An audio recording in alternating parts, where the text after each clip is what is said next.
Hello, I'm here with my friends from Gosford Grooming. I'm Louise Harding from Animal Talent. This is Charmaine and this is Starla.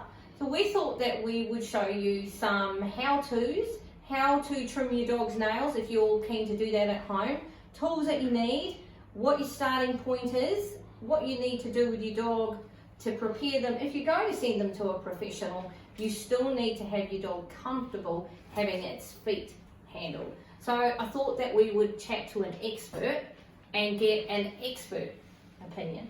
So Charmaine, do you want to start off by showing us the tools? Yes, sure. We have two styles of nail clippers readily available, the guillotine style and the scissor style. These style has a guard which can prevent you from cutting too much at a time, which is nice and safe for when you're just learning and starting to do nails. The guard can be moved aside to help you see what you're doing as well.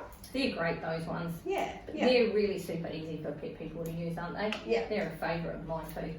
Cool. So I like to get a dog on the table to get it up in your area, in your zone, on an outdoor table or on a rubber mat on a washing machine or somewhere sturdy to be able to trim the dog's nails. Having some training commands like stand, stay, still are all excellent commands to know. And what about, when we're moving the dog around? Yeah, so you always should try and move the dog in its natural, the way we move naturally. So when we're going to do the nails, we like to lift and pull the paw backwards rather than up and out.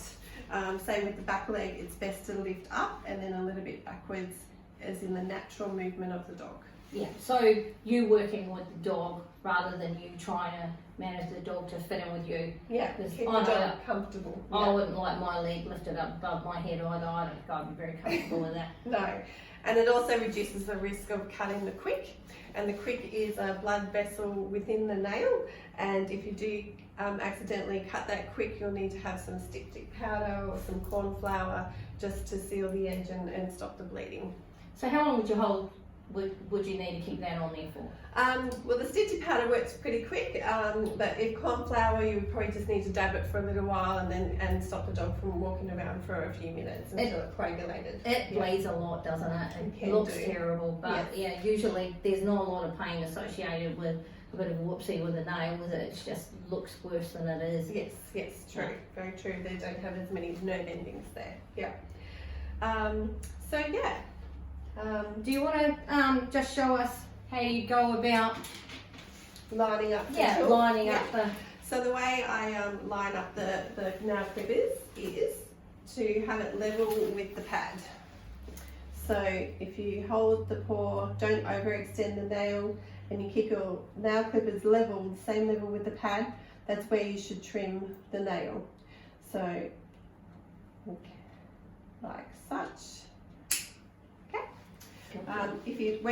When people lift the paw forwards and cut like this, there's a higher tendency and a higher risk to cut the quick. So same for the back pad, we lift the paw backwards and keep the nail trimmers level with the pad. And on a white nail, this is a lot easier to see where you should trim because you can see the pink quick sitting within the nail. And look how painless and easy and calm the dog is.